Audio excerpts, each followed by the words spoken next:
warahmatullahi wabarakatuh. Hari ini saya di sini, saya akan menceritakan kisah Sunan Bonang dan perjalanan beliau saat berdakwah menyebarkan agama Islam di Pulau Jawa.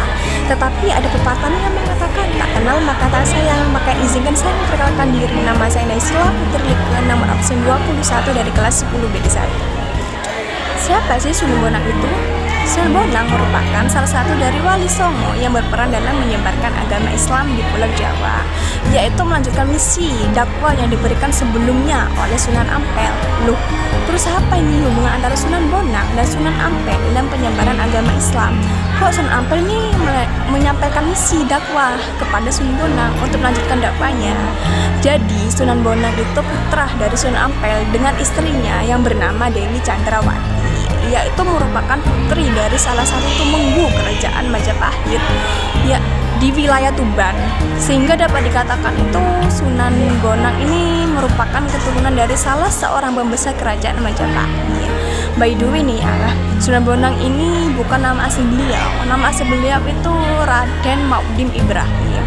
Nama Sunan Bonang diberikan kepadanya itu karena salah satu media yang ia pergunakan saat berdakwah adalah menggunakan alat musik tradisional yaitu gamelan, dan salah satu instrumen musiknya yang bernama bona. Dari strategi dan media yang ia pergunakan dalam berdakwah tersebut, semakin banyaklah masyarakat yang menjadi pengikutnya, dan sehingga lama-kelamaan itu Raden Maudim Ibrahim ini lebih dikenal dengan sebutan nama Sunan Bonang.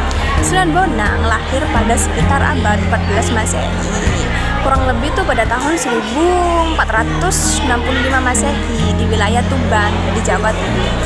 Dan wafatnya beliau ini pada tahun 1525 Masehi yang dikebumikan atau dimakamkan di wilayah Tuban. Nah, sekarang masuk nih ke dalam perjalanan Sunan Bonang dalam mempelajari ilmu agama Islam dan perjalanan beliau dalam berdakwah menyebarkan agama Islam. Jadi Sunan Bonang ini pertama kali mempelajari ilmu agama Islamnya ini di pesantren Sunan Ampel atau ayah sendiri di Surabaya.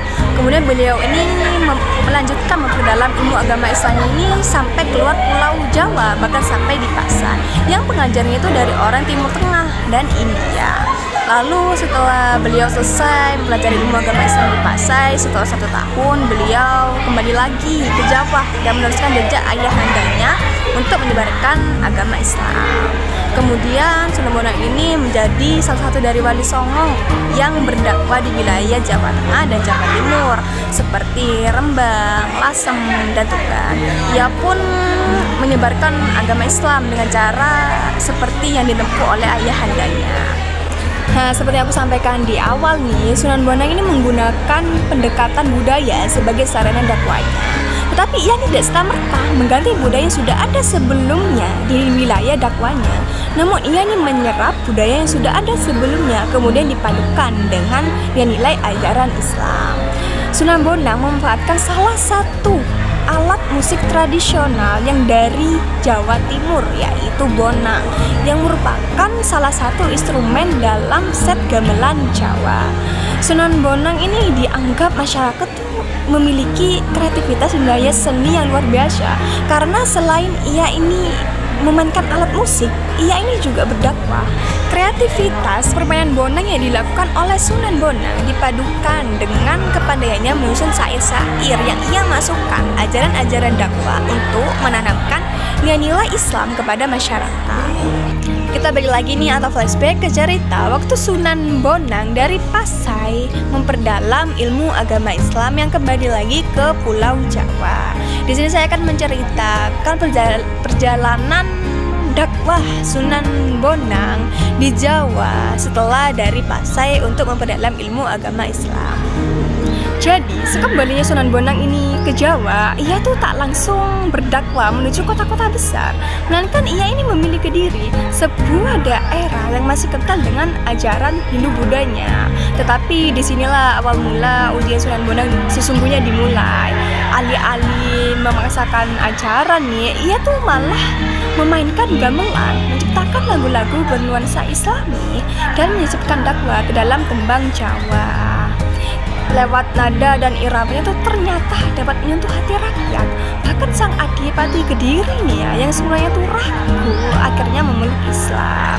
langkah dakwanya itu terus melebar. Ia tuh menyusuri pesisir dari Lasem hingga Tuban. Di sepanjang pesisir tuh ia tuh tak hanya menyebarkan ajaran Islam, tetapi ia tuh juga membangun pusat-pusat pembelajaran. Pesantren-pesantren kecil tumbuh menjadi akar kuat penyebaran agama Islam di tanah Jawa. So, itulah kisah perjalanan Sunan Bonang dalam berdakwah menyebarkan agama Islam di Pulau Jawa. Semoga kisah Sunan Bonang yang saya ceritakan bermanfaat. Wassalamualaikum warahmatullahi wabarakatuh.